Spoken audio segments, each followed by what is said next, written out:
E, não sei, apesar de eu não entender com todas as palavras, ter todos os significados e sentidos pra isso, me emocionou de uma forma que eu chorei, porque pra mim representou muito a conclusão ou o desfecho de alguma coisa, sabe? Uhum. Eu acho que você acabou de descrever o luminoso, o sagrado, né? Que assim, a gente não consegue descrever, mas a gente reconhece. E essa cena, ela trouxe isso, né? Essa emoção, esse. As palavras não dão conta da experiência. Boas-vindas! Esse é o Psique em Palavras. Um programa que explora os mistérios da vida através da mágica dos símbolos. Eu sou Mariana Elizabeth, psicóloga clínica e pesquisadora do inconsciente. E eu sou Lucas Giovannini e eu tenho um gato preto. Esperamos que nossa conversa abra sua alma para novos sentidos e caminhos da vida.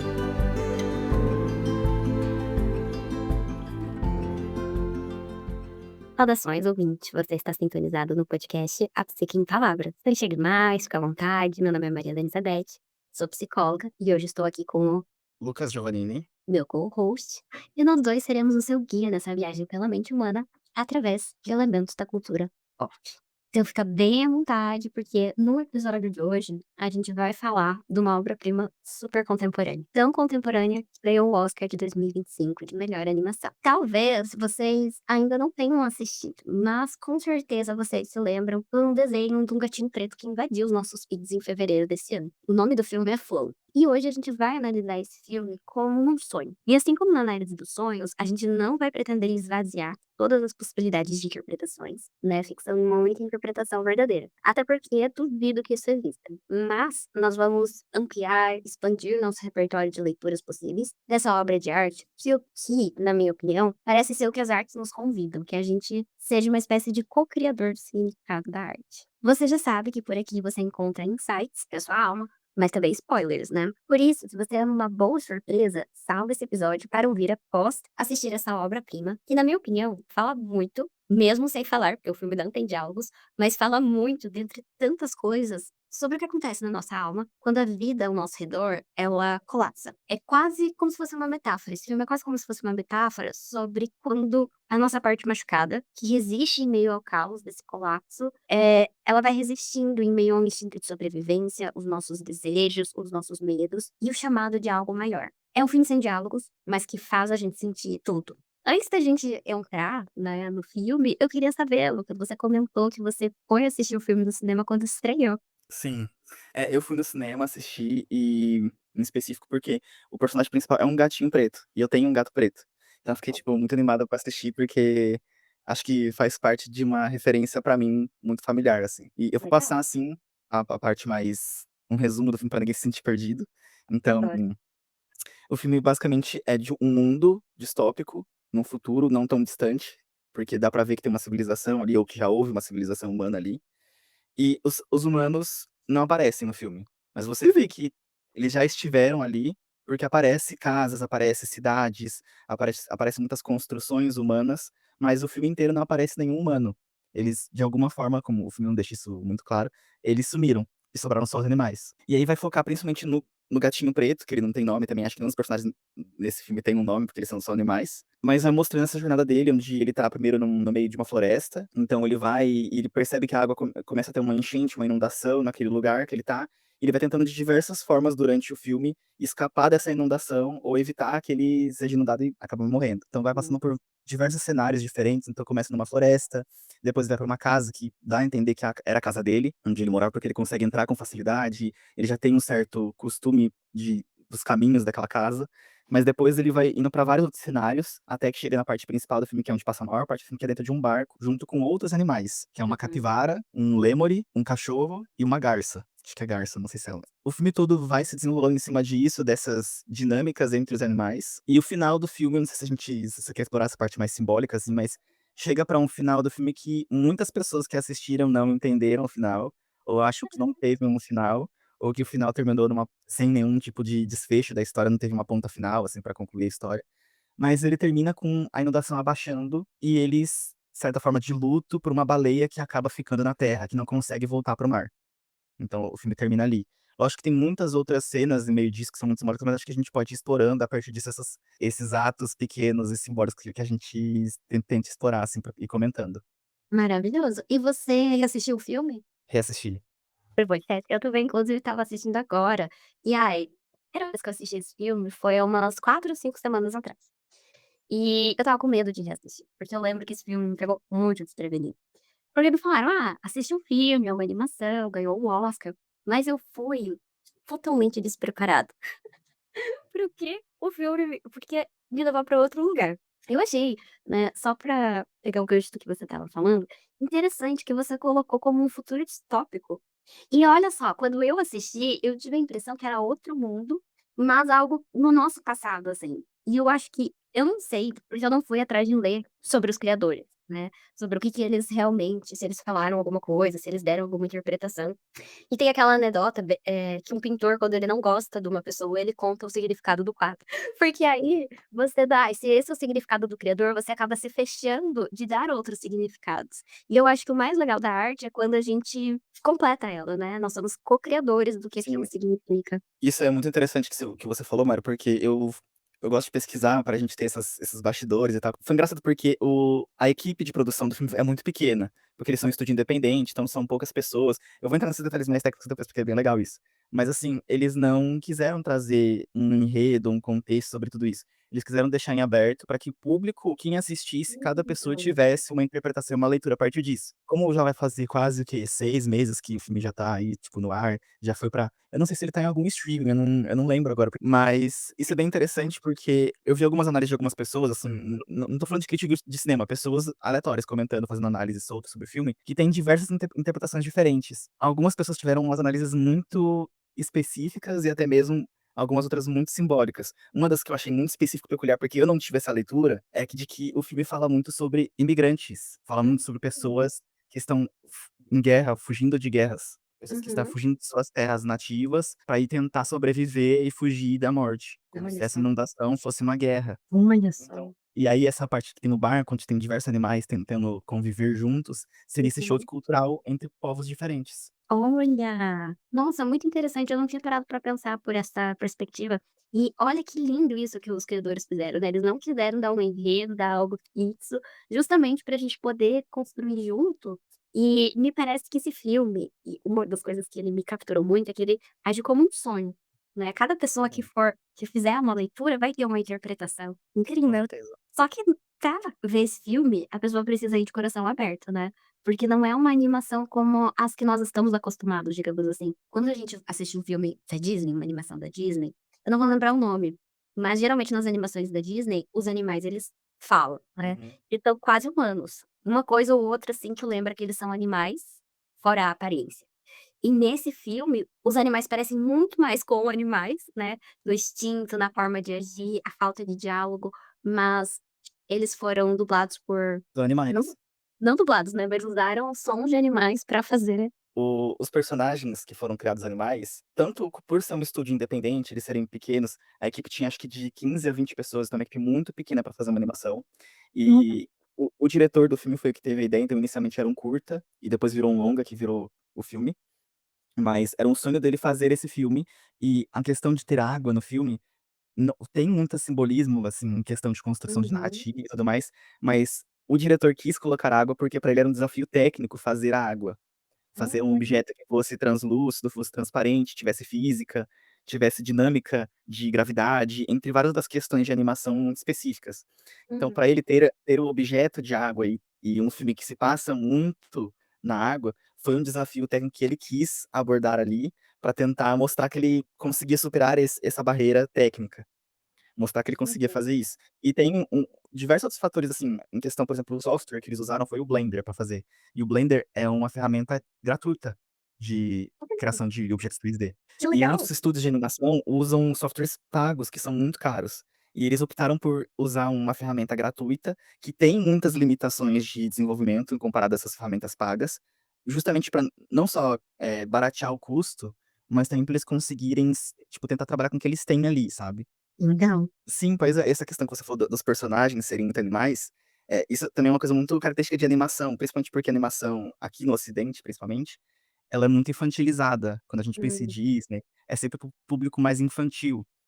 Eu não Uhum. sei, eu não achei essa informação, mas essa questão de personificação, humanização dos animais para contar histórias, principalmente animação, me remete pra mim muito a fábulas, essas fábulas Hum, infantis, que tem uma moral, uma lição de vida, alguma coisa que quer te ensinar. E eu tenho a percepção, aí já é a minha interpretação, de que esse filme não tenta ser uma fábula, igual, por exemplo, os desenhos da Disney. Eles tentam mais ser uma metáfora, de hum. ser algo mais simbólico, de ser algo mais arquetípico, de trabalhar com imagens que para cada pessoa vai ter um significado e uma representação diferente. Então eu acho que isso é uma forma interessante de explorar uma animação, e é uma forma diferente de explorar os animais contando uma história, porque a gente não tá falando de uma lição de vida, a gente tá falando de construção simbólica, né. Lindo. Inclusive, o nome do arquivo que eu escrevi as minhas considerações sobre o filme, para ter, algo para seguir durante o episódio, é O Poder das Imagens em Flow, né, foi isso que veio, assim. E falando no nome do filme, o que que essa palavra significa, né, porque num filme sem diálogo, o que inclusive é uma das razões que eu acho que a pessoa tem que estar muito aberta para ver esse filme, porque não tem diálogo, né, não tem palavras. E geralmente a gente tá muito acostumado a palavras, a diálogo. Olha o que são as nossas redes sociais, né, a maioria é com base na palavra, na escrita, apesar da imagem ter um peso bem grande. O filme não fala, mas ele fala. E eu acho que é isso que você quis dizer quando você falou arquetípico, porque ele vai falar com a alma, com o interno de cada um. Eu senti esse filme como se fosse uma meditação, um encontro comigo mesmo. Porque como não tinha diálogo, no meio das cenas, quando as cenas provocavam algum sentimento, alguma emoção, eu conseguia ouvir o que eu estava pensando naquele momento, sabe? Isso que você trouxe tem toda a questão que acho que é bem simbólica, assim, que eu em si tenho uma percepção, acho que você também tem uma, mas isso foi uma escolha também de produção, porque por eles serem um estúdio independente, eles optaram por não ter falas, para não gastar dinheiro com dublagem e distribuição para diversos países. Porque por ser na Uhum, Letônia, eu não sei que língua que eles falam na Letônia, mas eles teriam que pra por um filme ser elencado ao Oscar, ele tem que estar disponível não só legendado, ter a legenda para vários países, mas tem que ter pelo menos acho que 4 ou 5 idiomas de dublagem. E eles não tinham esse recurso para fazer essa dublagem, pagar estúdios de dublagem e legendagem, então eles optaram por fazer o filme sem falas e trazendo sons. E aí vem uma coisa que eu acho muito interessante, que você falou de ser uma meditação, é que eu percebo muito que, na maioria dos filmes, o som, ele é um coadjuvante. Ele tá ali uhum, pra ambientar a cena, tanto que se a gente vê um filme de terror sem a música, perde o timing de terror. Se a gente vê um uhum, filme de comédia que não tem os tons, não digo nem um aplauso ou risada, mas sem aquelas músicas que são sugestivas de comédia, perde o tom cômico. Então, eles são muito pra dar o tom da narrativa. E eu uhum. percebi muito que nesse filme do Flow, a trilha sonora junto com os sons dos animais, eles não estão ali pra dar o tom, eles são parte da construção do filme. Eles ajudam a contar a história, né?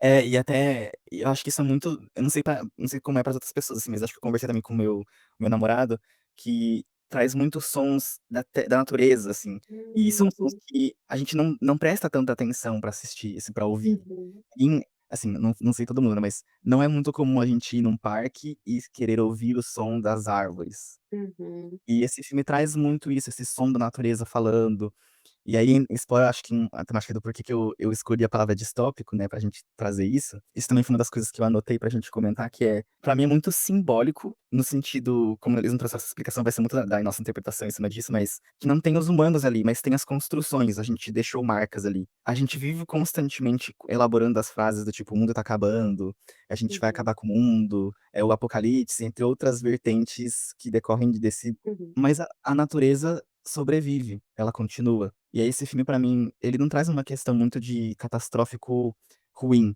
mas do tipo, a vida continua correndo, ela se transforma, ela se ressignifica, ela se molda, ela se adapta. E aí as construções, as cidades, que antes eram de metal, de vidro, de outros materiais, acabam sendo inundadas, transformadas, transpassadas por natureza. Tanto que diversas vezes mostram prédios, tanto antigos quanto novos, onde tem árvores se desmembrando por meio daquilo. E pra mim eu acho isso uma coisa muito, eu não diria triste, porque não é triste, mas me passa uma sensação de esperança, de tipo, a vida continua, apesar de uhum, mesmo que a gente não esteja aqui, a vida continua de alguma forma. Então uhum. acho Nossa, incrível o que você falou agora, porque a primeira coisa que eu anotei pra falar é que num filme sem diálogo, o que chama atenção, então se não tem palavras, é a única palavra que tem, né, que é justamente o título, o nome, flow. Flow é uma palavra em inglês que significa fluxo, escoamento, o fluir, o correr, né, você utilizou ali a vida continua correndo. E eu achei interessante que o Google trouxe alguns exemplos do dicionário de Oxford para ilustrar, e eu achei interessante que a imagem que ele trazia, e que era muito constelada na minha psique, era o correr do rio, o fluxo do rio da vida, o fluir do rio da vida. E é uma enchente, né, que o filme ilustra. E eu tô encantada como vários detalhes que você tá trazendo, a construção do filme se deu por uma limitação técnica, mas que no final ajudou a construir essa obra-prima, né, e é aquilo que a gente sempre fala, o feito é melhor que o perfeito. Porque já pensou se eles tivessem esperado: "Não, vamos ter caixa, vamos ter dinheiro para usar um programa que deixe os animais hiperrealistas", a gente ia perder essa característica de cartoon, de animação desses animais. Vamos esperar ter dinheiro para pagar os dubladores, para poder fazer as coisas. A gente ia perder essa nossa, esse sonho, né, que a gente tá podendo colocar as nossas amplificações. E aí nisso, de imagens que aparecem muito associadas ao rio, que é um símbolo poderoso para a vida, né. A água, emoções e ao mesmo tempo, o fluir, o correr, é a movimentação de energia. A água é um elemento associado ao início da vida, a nível planetário, né, a vida na Terra teria começado na água, e depois, ao longo dos anos, a gente teria migrado para a Terra. Mas também, cada um de nós começou a vida no líquido amniótico, né, o nome para as águas intrauterinas de cada uma das nossas mães. Por isso que a gente diz: "Ah, a bolsa estourou", né, tá se referindo ao rompimento da bolsa amniótica, que é a membrana que envolve o bebê. E é nessa linha, né, que também a astrologia ela traz os signos mais emotivos, como os signos da água, peixes, escorpião, câncer, e que no tarô o naipe de copas é associado ao elemento águas e que fala também desses significados de emoção. Nossa, só pelo título eu fico assim: "Esse filme vai falar do mistério da vida", sabe. Muito legal isso, Mari. E aí tem outras coisas, assim, pra complementar isso que você trouxe, que é, por exemplo, eu fiz muito uma associação de que esse filme pra mim parece uma reinterpretação, uma reencenação de uma ode bíblica, que é o Arca de Noé, que é um barco com animais que estão passando por uma inundação global para sobreviver a essa inundação. E os Uhum, animais estão dentro de um barco no filme, tentando sobreviver a uma inundação global. Lógico que tem a questão mais espiritualística, mais religiosa da Arca de Noé, mas a história da Arca de Noé em si, como uma mito. uma fábula, um conto, um mito, Uhum, entra muito na questão de o simbolismo para renovação, uma uhum, reconstrução da humanidade, vamos limpar tudo e começar de novo. uhum, E aí tem outras coisas que se membranam, se aglutinam nisso que você falou da água ser uma coisa que remete à emoção e tal, que remete à vida principalmente. Na ciência, em questão de biologia, química, se discute muito o que que a gente considera como vida, quais são os termos para se considerar como vida, e um dos termos que hoje a gente embasa para considerar vida é a existência de água em algum tipo de processo químico. olha. Então, para a existência de vida, em algum momento tem que ter água, porque a água é a base da vida. É a fonte primordial da vida. Lógico que tem outros elementos, outros fatores no meio disso, mas a água é um deles. E em Uhum, outras religiões, a água é considerada uma divindade. Por exemplo, no uhum, Egito, o Nilo era considerado uma divindade, porque a uhum. água ali no deserto era algo muito escasso, então ter água era algo, estupendo, algo fenomenal. Uhum, E no meio disso tudo você falou que eu vou voltar um pouquinho também para trazer isso, porque eu acho é muito interessante, que foi algo espontâneo que eu lembrei agora quando você estava falando, é a questão das limitações técnicas, né, do bem feito é melhor do que não feito. uhum, E isso é interessante porque acho que apesar dessas limitações, uma das entrevistas que eles deram depois no Oscar, que acho que todo mundo ficou muito fascinado por eles terem ganhado melhor animação, que estava batendo de frente com a Disney, que é uma das maiores estúdios de animação do mundo, que tem tipo uhum, 200.000 animadores, orçamento gigantesco e tal. E perguntavam pra ele: "Nossa, mas como que vocês conseguiram? Como que vocês fizeram isso?" Diversas questões, né. uhum. Tanto que desmembrando um pouco disso, porque eu vou chegar nesse tópico que eu vou falar, que é que o filme se tornou um símbolo cultural da Letônia, porque a Letônia não Olha. tinha feito nenhum filme independente deles, não tinha nenhum filme lituano, litonês, não sei. Uhum. Então esse uma das primeiras produções culturais da Letônia. Olha. E não só foram as primeiras produções culturais da Letônia, assim, lógico que eles devem ter filmes ou com participações, mas algo que seja 100% deles, assim. Uhum. E se tornou tão simbólico pra cultura daquele país, que eles colocaram uma estátua do Gatinho de Flow na capital da Letônia. Olha, que E legal. dia que eles ganharam o Oscar, virou feriado nacional, por ser algo tão Que simbólico. legal. E aí virou algo similar pra eles, aquele gatinho, como o Mickey é pra algumas crianças nos Estados Unidos, ou como o Pokémon é pra algumas crianças no Japão de ser um símbolo cultural, uma representação Uhum. infantil, alguma coisa nesse sentido, assim. E aí volta para o que pra entrevista que eles falaram diversas vezes como que eles fizeram isso, ou quanto tempo levou pra eles fazerem isso. E o projeto foi um projeto muito longo, porque por ter uma produção muito pequena, eles demoraram muitos anos. Se eu não me engano, acho que foi 5 a 8 anos pra fazer o filme, por ser uma produção muito pequena.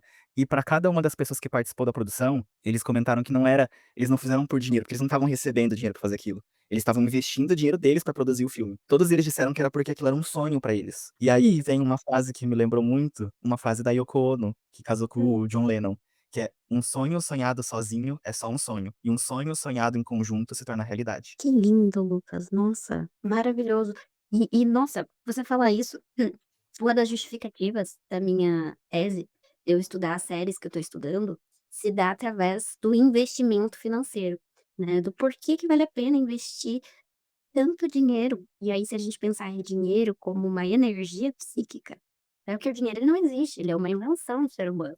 E olha o que virou, né. Então, olha só, essas pessoas, elas estavam investindo a energia delas por anos. Então, eu acho que aí também entra a questão da nossa cultura imediatista. Tem certas coisas que vão levar tempo. E de novo, pode ser que eles tenham levado tempo pela questão das limitações materiais, né, de não ter os recursos necessários e tudo mais. Mas esse filme, ele parece fruto de uma reflexão calma, né, ponderada, é uma criação espontânea, mas ao mesmo tempo que você vê que foi trabalhado, foi lapidado. E cada cena, gente, eu dava pra fazer um doutorado só desse filme, quebrando várias cenas. Eu não conseguiria fazer tudo, né, porque o doutorado são anos, mas o que eu comecei a trazer, por exemplo, a primeira cena, o reflexo de si mesmo. Então a gente tem esse animal protagonista, que é o gato preto, se olhando no reflexo de uma poça d'água. E eu amo que em nenhum momento a gente sabe da biologia sexual dos animais do filme. Porque o filme não é sobre o sexo dos anjos, né, mas é sobre essa nossa parte instintiva. Geralmente na análise dos sonhos a gente vê os animais como representações de partes nossas que estão mais próximas da vida instintiva, da vida natural, desse animal olhando para a poça d'água, vendo seu reflexo. E aí todo mundo que já olhou no espelho, para além das aparências, né, então você não tá olhando no espelho para ver como tá teu cabelo, tem alguma coisa no dente, como que você amanheceu. Mas quando você olha no espelho, no fundo dos teus olhos ali, naquela imagem que você vê refletida, e se pergunta: "Quem tá aí?", né. É muito comum também na análise a gente usar metáforas para psicoterapia, de olhar para si mesmo, que o processo do autoconhecimento é um processo de olhar para dentro, para si mesmo, e aí já abre o filme com essa cena, né, do gatinho lá, olhando o reflexo dele na poça. É um reflexo que tá refletindo a realidade, mas não é exatamente a realidade. É um reflexo. E aí essa cena me remeteu a um mergulho interno do gatinho, dele mesmo. E eu não sei se você lembra, mas nessa hora ele é interrompido, ele sai do olhar pra ele mesmo, por um coelho correndo. E o coelho é um símbolo poderosíssimo e multifacetado, né, frequentemente associado à fertilidade, por ele ter uma capacidade reprodutiva muito grande, mas também ao renascimento e esperança. No passado a gente tem que ele era associado à deusa germânica Ostara ou Eostre, que era a deusa da primavera, e na tradição cristã é um dos símbolos da Páscoa, né, que é o momento da crucificação do Cristo, a morte, ou seja, a passagem desse herói, mas também da sua ressurreição, Novo. a renovação. Aham, então a fertilidade, o renascimento e a esperança fugindo de uma matilha, né. Vários cães passam correndo, assim, atrás desse animal e eu falei: "Ai, incrível". Isso que você trouxe, Mari, é muito legal, porque eu vou trazer algumas coisas que eu queria perguntar pra você, porque acho que sobre esse Hum. filme a gente podia trazer, já que a gente tá abrindo esse espaço pra gente comentar sobre, tem algumas dúvidas que eu queria tirar com vocês, mais questão simbólica. No começo do filme, acho que até, sei lá, um terço do filme, que é quando tem inundação, até eles chegarem nesse barco, foca muito no gato. Nessa jornada do Uhum, gato, deles tentar sobreviver e buscar algum lugar seguro pra conseguir dormir em paz, que acho que é esse uhum, o mote que tem nesse começo, né. Porque ele várias vezes ele tenta dormir, ele tenta descansar, mas ele não consegue descansar. E aí tem algumas coisas que eu queria perguntar, como por exemplo, como que você interpreta, lógico que tem a questão mais, eu vou tentar deixar de lado um pouco essa questão técnica, mas mais simbólica da escolha dos animais, porque poderia ser qualquer animal. Como que você interpreta aqueles animais que foram colocados naquele barco, sabe? A capivara, aquela garça, o cachorro, o lêmure, o próprio gato como pilar principal da história, como o protagonista, mas também entra nisso porque nessa parte que você falou do espelho, porque no começo, quando ele vai pra aquela casa, que acho que era a casa dele, sei lá, tem várias estátuas de gatos. Hum, Inclusive ele sobe numa estátua gigante de um gato. E aí na minha uhum, interpretação, na primeira vez, eu fiquei pensando: "Nossa, que viagem, né, eles subiram numa estátua gigantesca de um gato, não tem nada a ver". Mas aí assistindo de novo, pra mim me remete muito como o gato pra mim, por eu ter um gato, você também tem esse porém, eu vejo o gato muito como um animal muito independente, muito uhum, uhum, autocentrado. Então, uhum, ele subir numa estátua de um gato, pra mim representa muito ele confia nele mesmo, tipo, que ele não precisa dos outros animais ali, ele vai conseguir se resolver sozinho. Mas quando as uhum, coisas inundam e ele se vê sozinho, ele percebe que ele sozinho não dá conta, ele vai precisar de ajuda de algum outro ser. Ele tem que uhum, sair de cima daquela torre, daquela estátua. E também torna algo simbólico, porque aquela torre é um símbolo dele mesmo, de alguma uhum. forma. Total, total. E assim, eu já vi algumas interpretações que o gato, nesse filme, ele poderia ser a representação do nosso complexo de ego, né, então, sair dessa estátua gigante, sair desse lugar narcísico, né, e eu, tipo, eu acho que essa é uma leitura maravilhosa, porque realmente no início, ele tá olhando o reflexo dele na água. E o filme ele termina antes dos créditos, porque depois a gente tem uma outra cena, né, depois dos créditos. Antes dos créditos, o filme termina com ele se olhando na poça, mas com os amigos que ele fez ao redor dele. E Sim. todos os animais estão ali olhando aquele reflexo. Então eu acho que essa é uma análise incrível e eu, como eu tô nesse processo do doutorado e o meu objeto de estudo é a figura da bruxa na literatura, eu já fui para um lugar, né, porque o gato preto, ele é muito considerado como o mascote da bruxa, como um animal que traz azar, que ele não é bem visto. Você tem o Sauron, né, Sim. que é o gatinho. Eu tinha o Crack, ele fez a passagem recentemente, ele também era um gatinho preto e eu sempre ficava preocupada, porque ele gostava de passear pela vizinhança, e a gente sabe que existe esse olhar mais negativo para os gatinhos, são todos pretos, né, essa superstição. Mas também pensei muito que a Von Franz, que foi uma das maiores, se não a maior colaboradora do Jung na fundação da psicologia complexa, ela colocou o título de um livro sobre o feminino é o gato, né. E então isso eu achei interessante, né, talvez esse feminino reprimido dentro de nós, não sei. Mas achei legal, depois dessa cena do coelho passando e a matilha atrás, a gente conhece o lar dele. Né. E a apresentação do lar dele é feita de uma forma muito diferente. Ele tá andando, você tá com a câmera no gatinho andando no meio da mata, e aí de repente tem uma estátua de um gato. E aí vão aparecendo várias outras estátuas de gato, até que tem aquela estátua gigantesca de um gato. E Sim. depois você entende, né, que é uma casa. E, nossa, é uma casa muito espaçosa, no meio da natureza. E eu acho interessante porque nas civilizações antigas, as estátuas, elas desempenhavam múltiplos papéis, né, desde representações de divindades e líderes, até expressões de poder e devoção religiosa mesmo. E a partir disso eu fui captando feelings de que quem quer que morasse ali eram artistas, né. Ou porque foram eles que fizeram as estátuas, ou porque deram um jeito de ter aquelas esculturas ali. E eu vejo muito que a parte em nós que valoriza a arte, que consegue reconhecer o valor, é uma parte artista, né, é o nosso artista interno. E tive feelings de que pra além de gostarem de arte, eles gostavam muito de gatinhos. Só que o filme, ele deixa aberto, né, porque você não sabe gostavam muito desse gatinho, né, que nem você falou ali antes. É claro que ele já estava familiarizado com o ambiente, pela forma segura que ele se movia, ele tinha as manhas pra entrar na casa. Mas a gente não sabe se ele que viveu com os humanos ali ainda. Há quanto Sim. tempo os humanos estão perdidos, né. Esse filme é sensacional. Um desfecho sobre o gato que eu acho muito interessante de comentar, da evolução do personagem como um todo, é porque o gato, inicialmente no filme, ele tem muito medo da água. Os gatos, no Hum. geral, têm medo de água.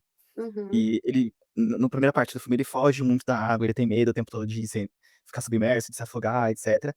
Mas mais para o final do filme, quando ele já nadou, ele já caiu na água diversas vezes, ele já se familiarizou com esse contexto, com essa situação, e deixa de ser algo que traz medo para ser algo que desperta curiosidade.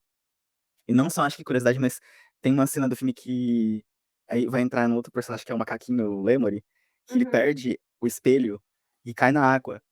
E o gato se dispõe a entrar na água para Uhum. buscar esse objeto para o macaco. E quando ele Hum. entra na água, ele muda a percepção, aí já não é mais a questão do medo, ele consegue ver os peixes, ele consegue ver a beleza da água, ele Uhum. consegue curtir esse momento de estar ali presente submerso e tudo mais, e até mesmo se dispõe a passar por esse "perigo", entre aspas, para buscar um objeto de um amigo e trazer de volta. Uhum. Então essa evolução da Legal. personalidade eu acho muito interessante. E aí, explorando os outros animais, por exemplo, no começo o cachorro, que eu acho que deve ser um labrador, parece ser um labrador, Uhum. ele tá muito influenciado pela matilha de outros Uhum. cães, mas em algum momento ele percebe que ele não faz parte, ele não quer mais fazer parte daquela matilha, não quer mais se ver influenciado pelos outros. E ele passa Uhum. a seguir o próprio coração, que é quando chega lá para uma parte final do filme que, em vez dele ajudar os outros cachorros a pegar o gato, ele ajuda o gato a tentar tirar o barco pra salvar a capivara. E Uhum. eu acho isso também muito bonito, porque mostra também essa busca pela individualidade, de tentar se conhecer perante as outras pessoas também. E Incrível. e acho que algo muito parecido aconteceu com a garça, que a Uhum. garça, no momento do filme, ela acaba tentando defender o gatinho de ser comido pelas outras garças, e ele apanha, tanto que eu fiquei muito triste com a cena que ele apanha das outras garças, ele é humilhado. Eu fiquei: "Gente, Uhum. estão humilhando a garça, que triste". E mas diferente do cachorro de se sentir triste, de ceder pra pressão social, ela foge. Uhum. E ela, tipo assim: "Não vou olhar pra trás. Eu sei quem eu sou, eu sei o que eu estou fazendo é o meu correto, é o meu ideal". E ela não olha pra trás, ela tem a certeza de quem ela quer, de onde ela quer, o que que ela quer fazer, e eu acho isso muito bonito, assim, também. E eu acho que todos os personagens em algum momento passam por uma cena parecida com essa, porque, por exemplo, o Lemony também, só que o Uhum. dele é mais uma questão muito egocentrista, assim, ele estava muito em ter os objetos de poder, os objetos que traziam conforto pra ele. E aí na minha visão, a minha análise sobre os macaquinhos, pra mim ele foi muito uma alegoria para o humano, assim, Uhum. porque de se ver muito preso a objetos materiais. Ele não queria Uhum. sair daquela torre, porque ele estava com os objetos dele, ele brigava com todo mundo que chegava perto, porque era dele os objetos. Mesmo que ele não soubesse pra que servia, ele acumulava os objetos. E daí teve um momento que eles têm que abandonar aquilo, porque senão ele não ia conseguir sobreviver. Ele tem que deixar aquilo e entrar no barco pra ir nessa jornada com os outros animais. E aí ele conhece o espelho, e ele fica fascinado com a própria imagem. E ele Uhum. passa meio que a maior parte do tempo no barco tentando se ver no espelho, tentando se reconhecer nesse espelho de alguma forma. E aí no final, quando ele vai para o meio do mato com os outros macaquinhos, ele encontra a família dele, não sei, que tem vários macaquinhos que também são acumuladores, tá cheio de objetos ali, e ele mostra o espelho, todos os macacos ficam admirando do espelho. Pra mim tem uma percepção de que ele tem uma desilusão ali, de que ele percebe que aquilo é só um objeto. De que aqueles Uhum. macaquinhos estão focados demais numa coisa que era só um bem material. E ele Uhum. sai dali pra voltar para os amigos dele. Então ele Uhum. ele deixa de lado esse desejo material dele, pra ir em busca de tentar viver uma coisa coletiva, Uhum. também com os amigos dele. Acho que a única personagem, assim, que não evoluiu, mas se mostra muito plena, assim, durante todo o filme, acho que é a Capivara.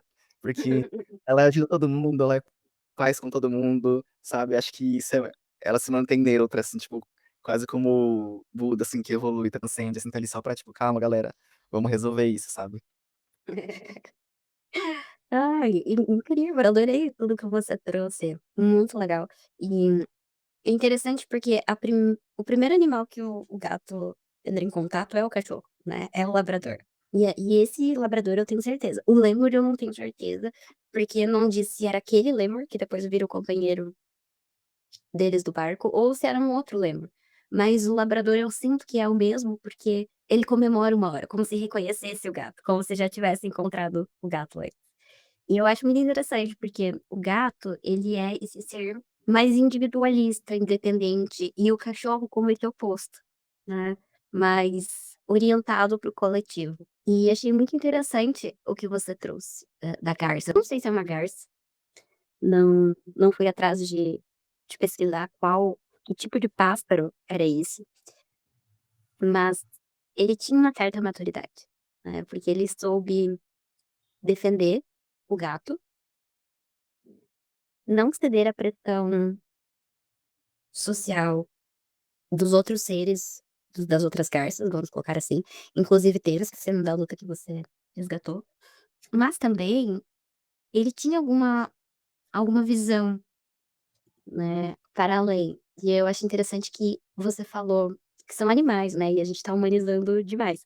Mas são animais, hum, digamos que os animais da Disney, dos filmes da Disney, eles sejam, sei lá, 95% humanizados. Uhum.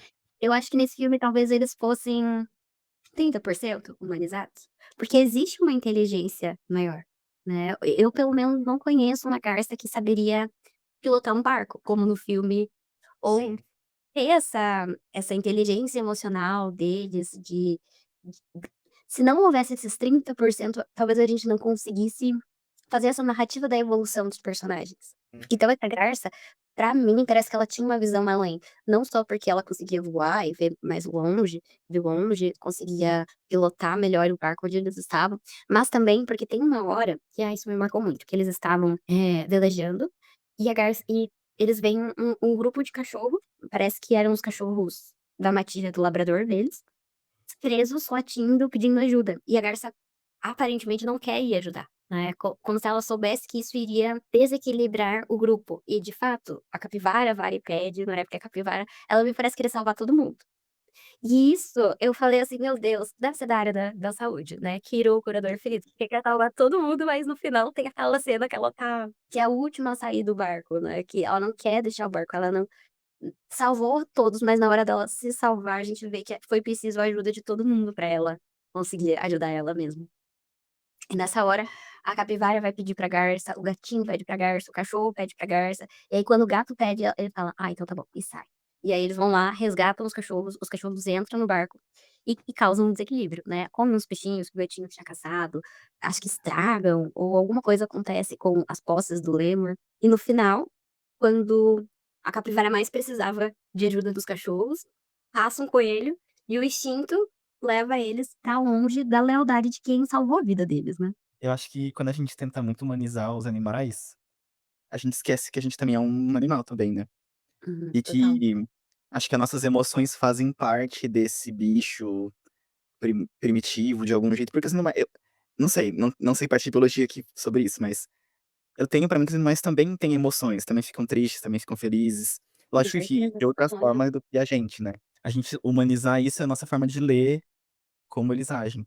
Mas talvez, tirando esses 30% de humanização, lógico que o filme traz essa parte mais de forçar essa humanização pra trazer mesmo esses símbolos, mesmo que sem nenhum propósito significativo, mas eu vejo muito que a natureza coexiste, sabe, num contexto Uhum, geral. De alguma forma eles coexistem, em níveis, em uhum, graus, em ordens. Na desordem, eles se ordenam de algum jeito. Então, pensar que a gente é mais evoluído por entender de emoções, ter fala, comunicação, civilização, eu acho que é só mais um outro contexto que foi me dado, tipo assim, se a gente não tivesse aqui, eles iam existir da mesma forma, sabe. muito legal. Não, porque o homem moderno ele tem essa visão de que ele é o ápice da evolução, né, ele tem direito soberano sobre a natureza, os animais, e esse filme ele me parece muito uma metáfora sobre a vida e como ela é maior, né, e eu achei incrível que você trouxe essa visão que a gente tá assistindo no filme pós-humanidade.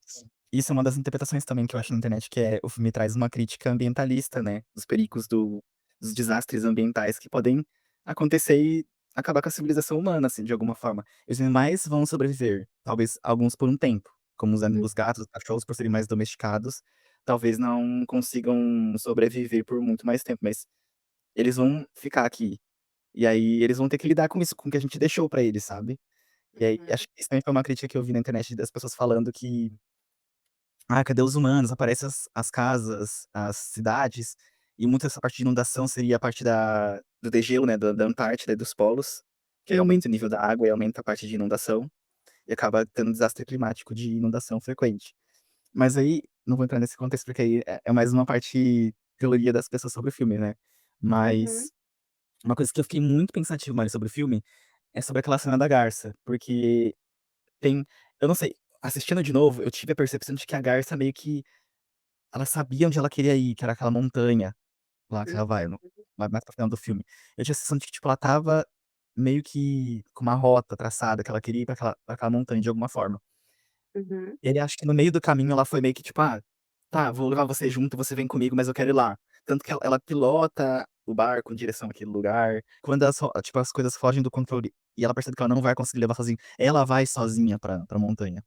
Uhum. E aí o gato vai atrás dela e eu chorei nessa cena que o Eu gato vê também. a garça.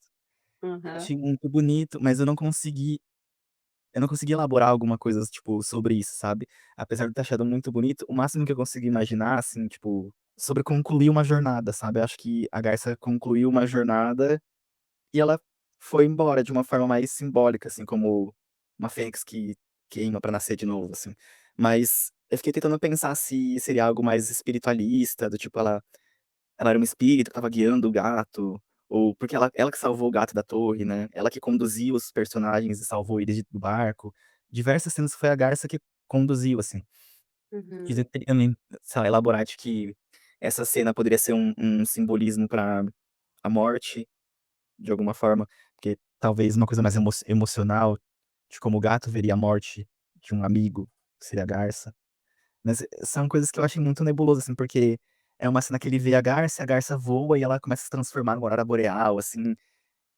E, não sei, apesar de eu não entender com todas as palavras, terem todos os significados e sentidos pra isso, me emocionou de uma forma que eu chorei, porque pra mim representou muito a conclusão ou o desfecho de alguma coisa, sabe. Uhum. Eu acho que você acabou de descrever o luminoso, o sagrado, né, que assim, a gente não consegue descrever, mas a gente reconhece. E essa cena ela trouxe isso, né, essa emoção, esse as palavras não dão conta da experiência. E eu acho incrível que eles conseguiram colocar em animação. Em animação isso, né. É incrível, é sensacional. Eu não vou lembrar, porque esse fim de semana eu andei lendo muita coisa. Mas, se eu não me engano, foi no Livro Vermelho do Yu. Eu vou procurar onde que tá isso, porque vale a pena. Mas era uma parte que dizia algo assim: "A força do caminho ela é tão grande que ela atrai outros para o caminho". E eu lembro que eu fiz uma reflexão de pensar: "Nossa, a força do caminho do Jung foi tão grande que atraiu outros", né. Eu, por exemplo, sou uma pessoa que estudo muito a obra dele, né, atraiu o meu caminho para isso. E eu vejo que a Garça ela tinha alguma certeza dentro dela, ela eu sinto que era o personagem mais próximo dele mesmo. Não sei dizer porquê, mas ela estava seguindo o caminho dela e aquilo foi tão forte que atraiu os outros animais, né, por essa parte da jornada dela. Mas sabe quem eu tenho muito mais vibes de ser o guia ou, né, em termos indianos, o self, o grande complexo, o arquétipo, o ordenador de tudo isso, que é sentido como um monstro, mas se você reparar ao longo do filme ele é sentido como um monstro pelo tamanho, né, porque é muito grande, mas todos os momentos de interação com os animais, ele ajudou, ele ou ela, né, esse animal ajudou, que é a baleia, né, porque quando o gatinho tá em cima da grande estafa, e a água tá subindo e ele tá desesperado, se não me falha a memória, quem leva ele até o barco, onde ele encontra a capivara e a jornada parece que ali começa alguma coisa, é a baleia que leva ele até lá. Quando eles estão presos na ruína de uma cidade, é a baleia né, que você falou que o gato já estava numa experiência diferente com a água, ele pulou, ele foi atrás do espelho do leão, só que ele ficou desesperado quando ele viu aquele grande animal, aquela grande baleia, que não é bem uma baleia, né. Eu não sei por quê, quando eu assisti esse filme me deu vibes de Leviatã, me veio essa palavra na cabeça. É descrito como uma serpente marinha, mas não é bem uma serpente, é um monstro. E me lembrei também da história bíblica de Jonas e a baleia. O Jonas, ele é engolido pela baleia, e quando ele acha que é o fim da jornada, na verdade a baleia cospe ele exatamente no lugar que ele tinha que, né. E a baleia é um símbolo gigantesco para a grande mãe e para o self, né. Então é esse algo que é sentido como muito amedrontador, mas ao mesmo tempo parece levar a gente onde a gente deveria ir, onde quer que isso seja. Isso que você falou, Mari, assim, lógico que é em outro contexto, vai pra outra percepção, mas me remete muito a Moby Dick, né, a história do Moby Dick, que é essa busca do caçador pela baleia branca e etcétera, que ele passa uma vida inteira buscando essa baleia. O livro inteiro constrói essa obsessão pela baleia, e acho que até hoje quem lê esse livro fica meio tentando entender o que que ele quis dizer, assim, com isso tudo, mas acho que uma das grandes teorias, análises, assim, sobre o livro, é muito que essa baleia, a busca por por si mesmo, assim, tipo, ele tá buscando alguma coisa pra se reconhecer como indivíduo, se validar de alguma forma. Tanto que quando ele caça a baleia, o sonho dele é caçar a baleia e voltar com a pele da baleia pra mostrar que ele é o grande caçador de baleias. E lógico que isso é em outro contexto, assim, mas Uhum. talvez no filme eles trouxeram essa baleia nesse sentido mais de um elo, sabe, uma coisa de o grito da natureza pra que une as pessoas de alguma forma, assim. Olha que interessante, eu nunca li o Moby Dick, mas eu tive feelings enquanto você falava. Porque hoje mesmo eu estava escutando uma entrevista do Morgenstern, que é um analista indiano, que apesar, né, de ter algumas controvérsias, e inclusive esse livro que tá aqui, o Psicanálise Junguiana, tem gente que não gosta porque fala que psicanálise é uma coisa, psicologia analítica do Jung é outra, mas eu gosto dele. Eu estava assistindo essa até a entrevista dele, e ele estava falando sobre o que o Jung descreveu como o processo de individuação, que é o tornar-se si mesmo, né. E às vezes a gente fala em individuação, parece algo ruim, "Ai, mas é individualismo", mas não. A forma como o Murray estava explicando, quando a gente nasce, a gente tem um estado que os antropólogos chamaram de participação mística. O bebê, ele não se reconhece como o bebê, né, às vezes ele sente que ele é parte da mãe. E aí é na relação com a mãe que ele começa a entender que ele é um ser diferente e a mãe é outro, né. E aí ele vai formando essa relação e ele vai se diferenciando da mãe. Pro longo da vida, a gente vai se diferenciando da mãe, do pai, dos irmãos. Na época da adolescência, é uma época muito difícil, porque nós estamos muito como o labrador, aí querendo a aceitação dos pares, de que a gente acha que é parecido com a gente. E até o início da vida adulta, a gente se identifica muito, e se não com pessoas, com os nossos papéis sociais. "Ah, então eu sou o meu papel de psicóloga. Ah, então eu sou psicóloga". Não, né, eu não sou a psicóloga, eu não sou a filha, eu não sou a noiva, eu não sou a doutoranda. Todos esses são papéis que eu desempenho, mas eu sou algo, né, diferente. E a individuação é você se tornar cada vez mais esse algo único que só você é. E é paradoxal, porque quanto mais você é, mais você consegue verdadeiramente se relacionar com os outros. Só que isso, embora aconteça de forma natural, o Jung, ele foi muito perspicaz em perceber que existem formas de você acelerar, digamos assim, esse processo. A terapia, a autoanálise, a meditação são formas de você ir entendendo o que que é você. Acho que isso se mostra muito nos personagens, né, a construção individual de cada personagem, pra no final, a morte da baleia ir de encontro com a conjuntura deles se verem juntos no reflexo do espelho. Senti muito como claro, foi o fim do filme, mas uma fase que acabou. Só que depois dos créditos a gente vê a baleia nadando no pôr do sol, né, então o que que era isso? Era uma lembrança da baleia nos últimos momentos de vida, a enchente, a água voltou a subir, e aí a baleia sobreviveu. O filme, ele deixa muitas coisas abertas, né.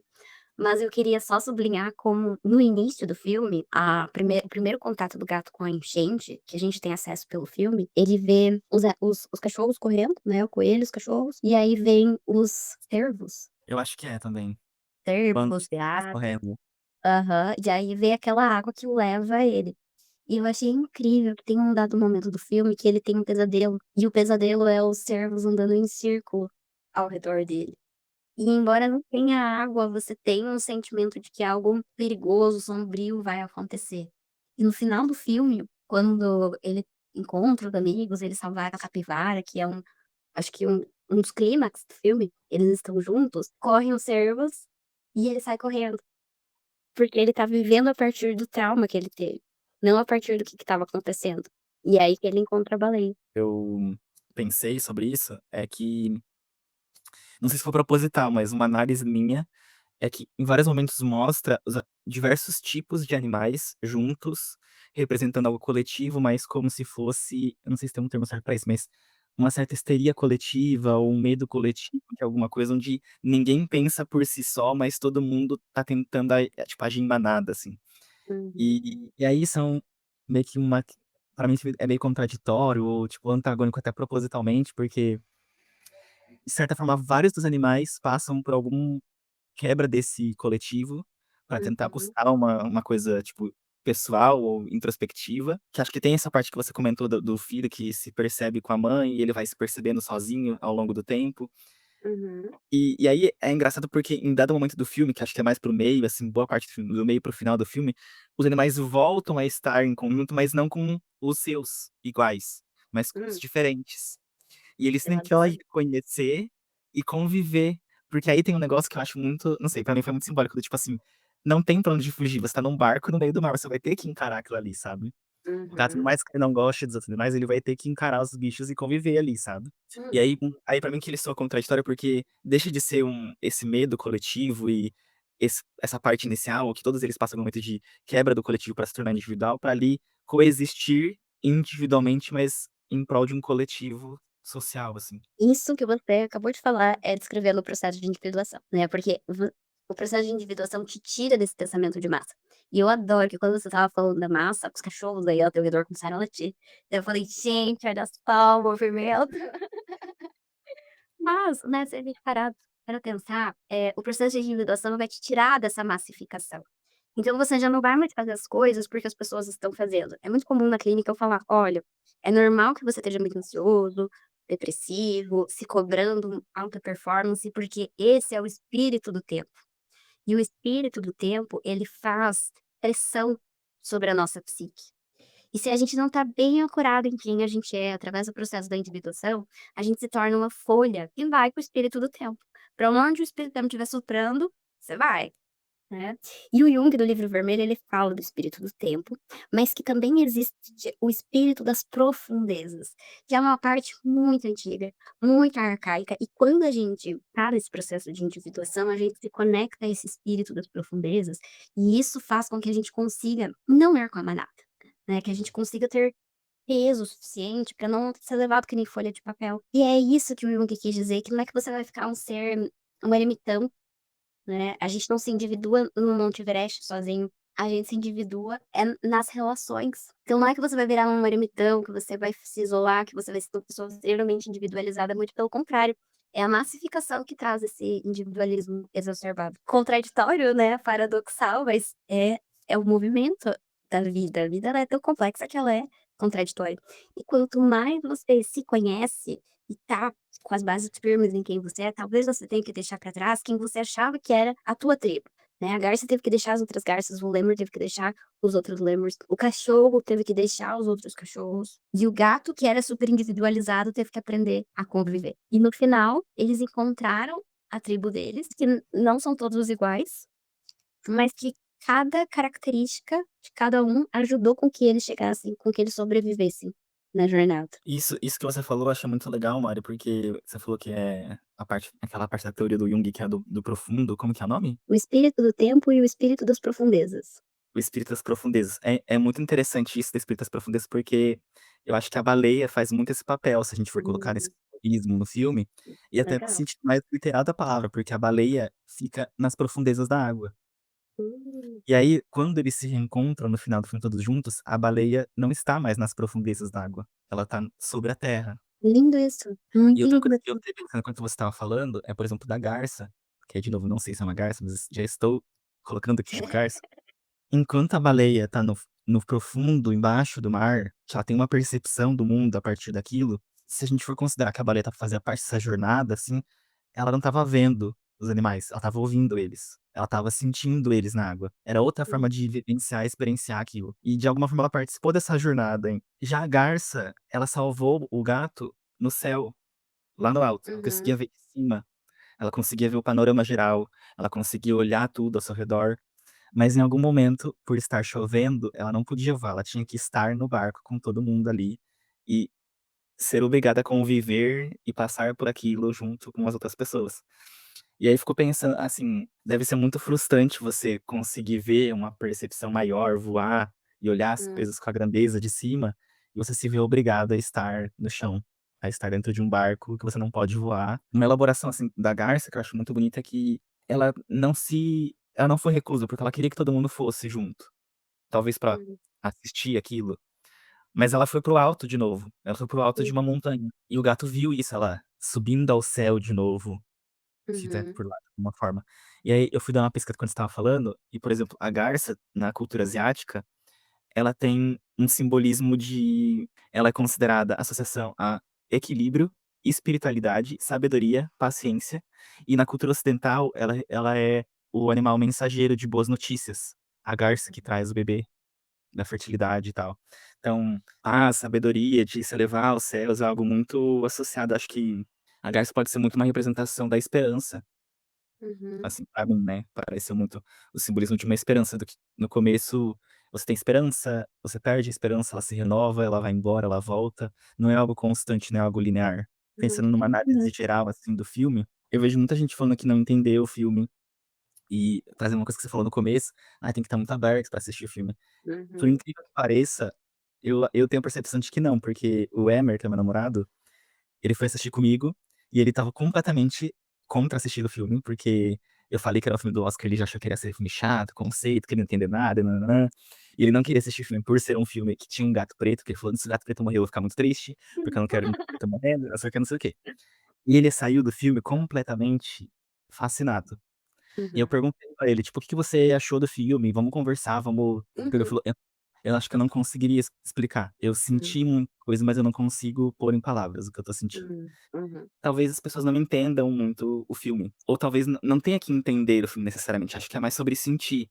uhum, E eu vejo muito o filme como uma representação da vida, assim, tipo, ela é uhum, incerta, ela é completamente aleatória, completamente imprevisível, onde você não sabe o que vai acontecer no começo, nem no meio, nem no final. Pensando como um indivíduo inserido nesse contexto, como se fosse o gato dentro do filme, você jamais conseguiria pensar quem você seria no final se você estivesse no começo. Não é pra ter sentido, não é pra ter uma lógica, é só um compilado de coisas aleatórias e inexplicáveis que no fim você vai ter que viver tudo isso e experienciar todo esse processo pra tentar chegar no final de alguma forma, sabe. Seja como a baleia, seja como o gato, seja como o cachorro, seja como a garça, como a capivara ou o lêmure, todos eles chegaram no final de uma forma completamente diferente um do outro, mesmo estando todos juntos. Então, isso é muito interessante porque me faz pensar muito um conjunto de amigos, ou vamos pensar assim, meus amigos que estudaram comigo. Por mais que a gente esteja no mesmo lugar, no mesmo ambiente, da mesma forma, com o mesmo acesso, 10 anos depois somos pessoas completamente diferentes. uhum. Cada um passou por uma jornada diferente de algum jeito, interno, externo, e não dá pra saber, sabe. Você viveu isso e quando você percebeu, você já não é mais a mesma coisa que você era ali no começo, sabe. Eu vejo muito que filme é isso e acho que as pessoas carecem muito de querer um final pra ter uma conclusão, ter uma moral, ter uma lição, de ter esse desfecho da história, uma lição que já é meio que repetida de muitos filmes. Acho que ocidentalizados, vamos colocar assim, de que tem que ter um começo, meio e fim, tem que ter uma moral bem definida, uma explicação bem definida, pra você sair de que da sala de cinema de que você aprendeu alguma coisa, de que você, eh, Hum. resgatou uma lição sobre isso, sabe. E aí, olha o que me veio, que eu não sabia dizer o porquê esse filme o gato, né, símbolo feminino e porque tinha me vindo isso. Mas você falando, o filme, ele não é um filme patriarcal, né, inclusive ele nem é centrado nos humanos. Ele é um filme sobre a natureza, né, sobre a vida. E assim como a cultura patriarcal, ela é muito busca muito o fim, o resultado, a gente tem dificuldade de curtir processos, né, de curtir a jornada. Mas o filme é sobre a jornada, porque o final ele é aberto, é para cada um colocar a nossa alma, e aí na obra de arte olhar o que a gente projetou e se encontrar. São as lentes que a gente vê a vida. E eu fiquei muito feliz, porque eu achei lindo, acho que foi maravilhosamente bem.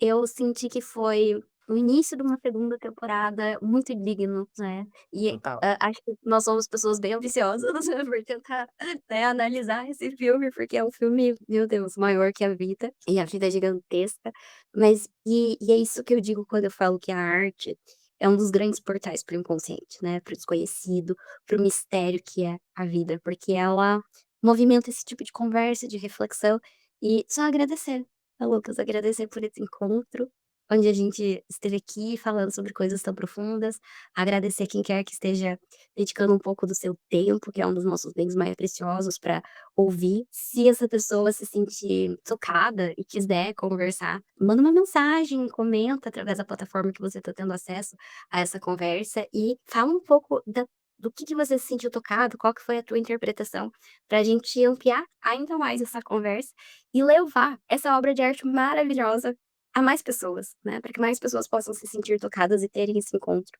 profundo com elas mesmas.